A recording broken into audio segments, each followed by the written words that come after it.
What's up everyone, it's Grim here, hope you're all good. Now, I was going to do this as one video. I was going to do Microsoft and Sony in one video, and then I was like, do you know what? It's just catering to the fucking fanboy mindset of they've got to compete against each other. So I was like, do you know what? Drop that shit. I deleted the video. I was like, fuck it.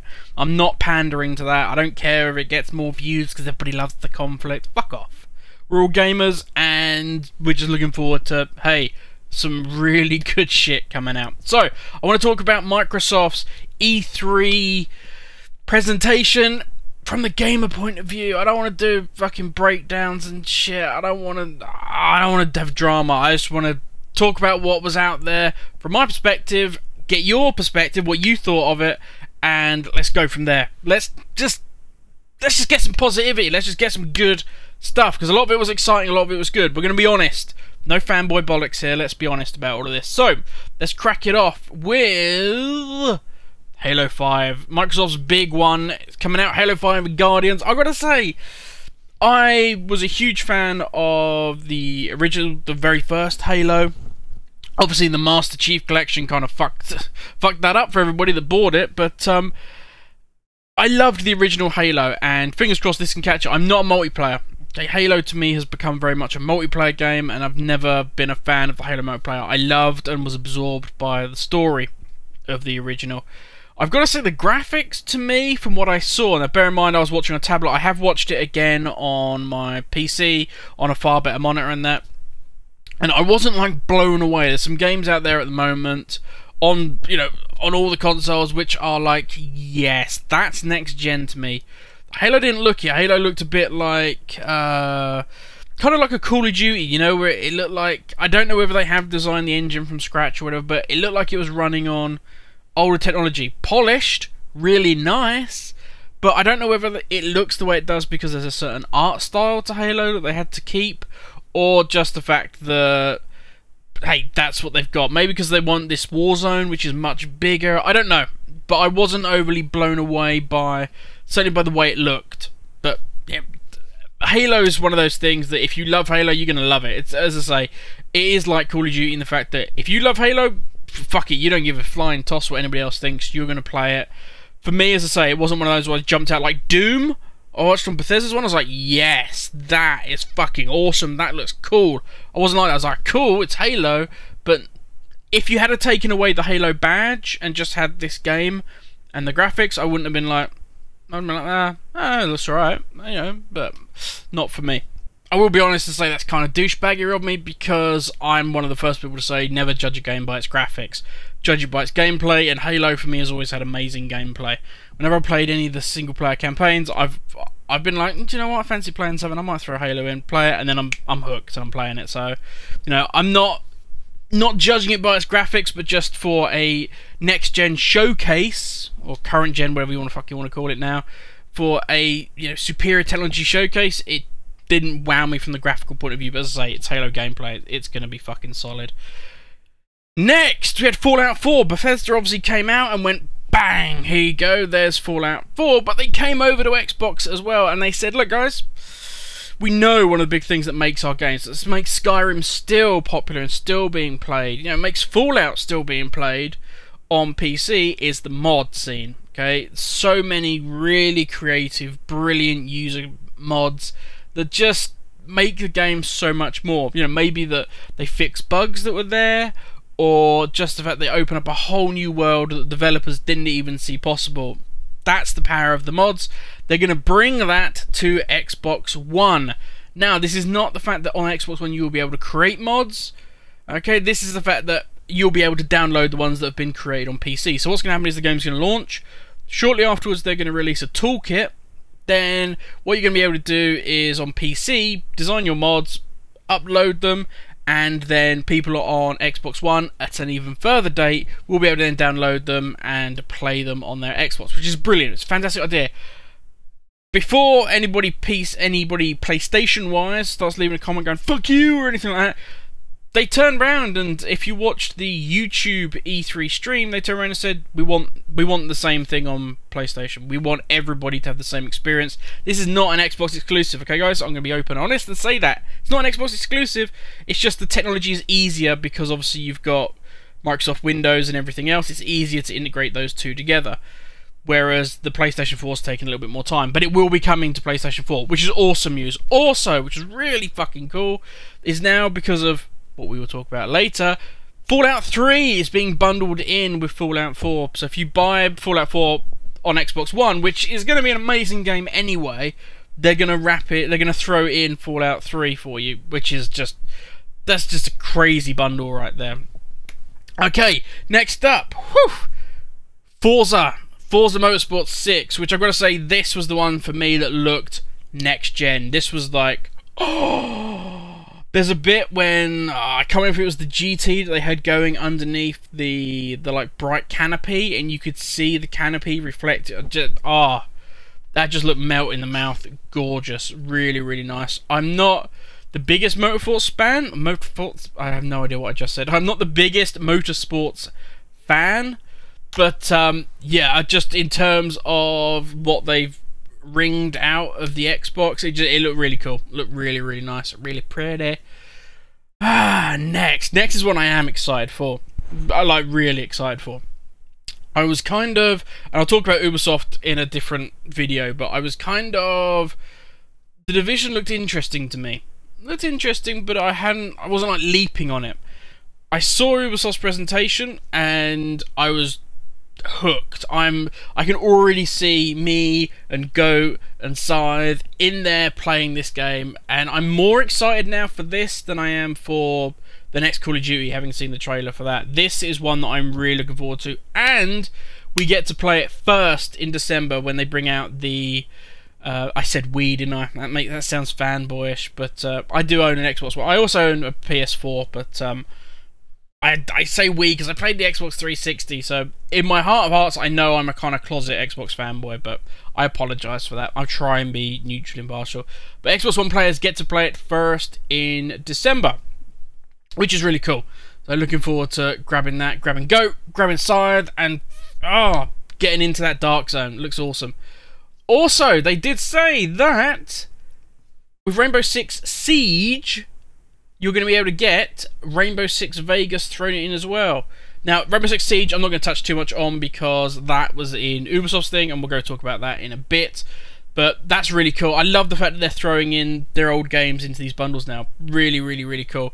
Now, as with, you know, anybody that's anybody, you've got to have indie games under you now, and Microsoft showed off a fucking shit ton of them. There was all sorts. The one that really stood out for me, the one that sort of, I was like, ooh, now that looks interesting, was the DayZ creator came out with an IP called Ion. And that's it. But it looked really cool. From what we saw, I mean, we didn't really see any gameplay or anything like that. It was just a kind of little teaser, but it looked really fucking cool. That's an Xbox One PC exclusive. That looked really cool. Hope, fingers crossed to see more on that. But next up, I'm going to need a drink here soon. Okay, next up we've got Tomb Raider, which I'm fingers crossed is going back to the old Tomb Raider style. I was a huge fan of the original, I mean way back when original Tomb Raiders. Fingers crossed it's a return to form of that kind of style. It lost its way for me personally a little bit recently, and I'm hoping it's a return to form. It looks stunning. It looks absolutely amazing. There's a bit in the trailer where she's trudging through snow, and it just, it looks amazing. It looks absolutely like pants-strainingly gorgeous. But we'll have to see whether the actual gameplay is there, which is what, at the end of the day, we're interested in. Fable Legends had a new trailer come out, releasing this holiday. Then you had the big one, which was the new Gears. Plus you had Gears of War's Ultimate Edition, which is basically a remastered of the original Gears of War at 1080p, 60 frames per second and all that, and there's a beta coming soon.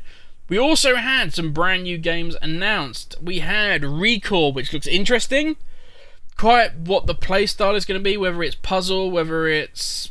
I'm not quite sure.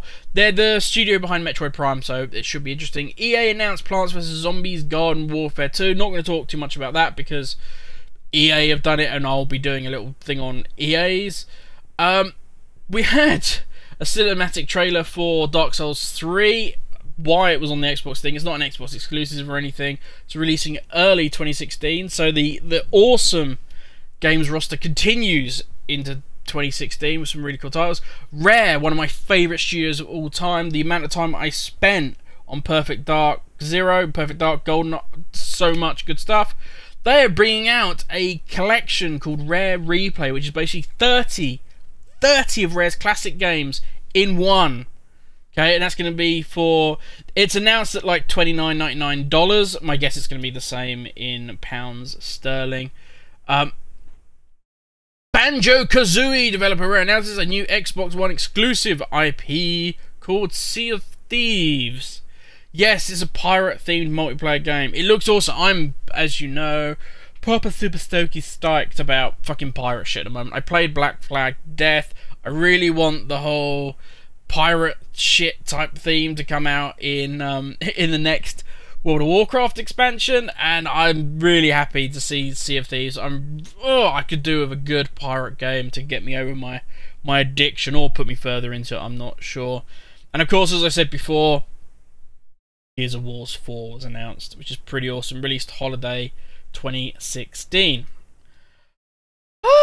Now, that all to the side. I know that took 10 minutes just to go through the games, but I kind of... When you look at Microsoft and Sony, they obviously all have got huge studios. They've bought tons of different developers, thousands of fucking indie houses, which is great. But at the end of the day, the Xbox One, it's the PS4 that we're interested in, the consoles. What are they bringing to the table? What is new? With all this technology, what are they bringing to those bad boys that I'm interested in? That's what I want to know. That's what I always look out for. You know, if I want to get games, I'll look at the EA one, I'll look at Ubisoft, I'll look at Bethesda, I'll look at those guys for what their game titles are going to be. You know, because generally Microsoft and Sony will bring out all their exclusive titles. You know, oh, we've got Halo, oh, we've got Uncharted, and they're amazing games, but I get it, they're exclusive to your consoles, that's why you're doing it, that's fine. I want to know about the console itself, what you're bringing me, and Microsoft went balls deep on their fucking console stuff. Like, I was blown away. It's very rare in all the stuff I've seen. Fallout 4 was probably one of the ones I was like, jaw dropped. This was even bigger for me, and that is backwards compatibility with Xbox 360 games on the Xbox One. Basically what they've done is they've built a whole emulator of the Xbox, as in the 360, and they've dumped it into the Xbox One, so you can play all your old titles. What's going to happen is, if you've got the game disc, you slot it in. If it's on the backlist, if they've got it, you know, confirmed as being Xbox One backwards compatible, you put that disc in, it's going to download that game for you, and then you can play it. Now, how that's going to work with, if I go and just rent a game, put it in my Xbox One, it downloads it for me, and then I just put the game back, whether I always need the disc, I don't know. Don't know how that's going to work, but they've also, and this is cool for me, because I've got like Black Ops 2 and I've downloaded all the games for gold on my 360, and they've said if it's on the back catalogue, guys, you will get a digital download copy onto your Xbox One, which is, oh, I'm fucking so excited about that. That is amazing for me. Oh, pumped. Also, I'm really hoping my Deus Ex disc, my Human Revolution, I've played it so much it's actually started to get scratches and crap on it now.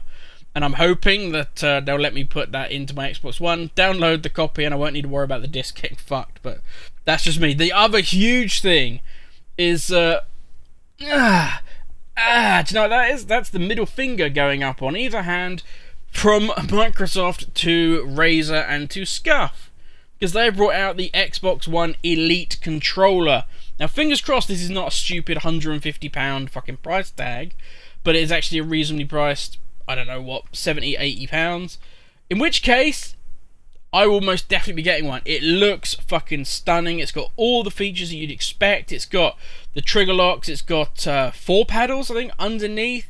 It's got programmable buttons. It's got everything you would possibly want from one of these pro gaming controllers. You can even pop the sticks out if you want concaved or convex kind of on the top of your sticks. It's got all of that shit. It looks absolutely fucking amazing. Looks really, really fucking cool.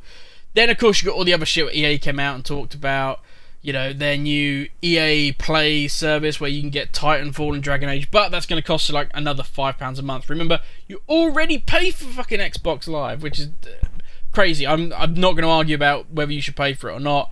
I actually agree with the gold subscription system, but with stuff like this, when they start bolting stuff on top, it's kind of annoying. It's a shame Xbox couldn't agree some sort of deal where, if you're an Xbox Gold member, you get some sort of deal on EA Access. But, that's a different thing. they've got news on the early access program. They've got a whole new system coming down. You've got their VR partnership where you're going to get Xbox One's controllers with the Oculus, and then they unveiled their big one. I'm trying to keep this below 20 minutes. Sorry guys, I know this video's go long. They announced the big one. I wasn't overly excited, wasn't expecting a lot, and then bam, they brought out Microsoft's HoloLens VR headset and they showed it with Minecraft, and I was blown away. Absolutely fucking stunning is all I can say. It looked so cool. When they showed it on a normal camera, it's just a flat table and the guy was kind of playing on it, and you were like, okay, you're weird, you have fucking mental problems, there's nothing there. Then they flipped over to a camera that had the HoloLens shit on. It was just like, wow. I mean, what the real practicalities are for this, I don't know. I don't know how realistic, how useful it's actually going to be, what we're going to be able to do with it. Is it going to be like, if you remember the PlayStation motion controller that looked like a weird sex toy, or the books that had fucking shit that would pop out for you on the screen? It all sounded great, but kind of died a death. So I'm not sure how good this is going to be, but certainly from a wow, the possibilities, absolutely breathtaking, absolutely stunning. So for me, Microsoft pretty much nailed it. I'd like to have seen some more next-gen style titles. I'd like to see something a bit more. But for me, personally, it's all about the console. That's what I want to hear when I hear Microsoft talk. And from a console point of view, really fucking impressed. Really, really excited. So good times ahead. Good times ahead. But that's me done, guys. I definitely need a drink now. My throat is bone dry. We'll also be looking at EA, who did their fucking huge fucking presentation. We'll be looking at Ubisoft to see if they can redeem themselves for some of their past mistakes. And also we'll be looking at Sony. So catch you later, guys. Have a great one.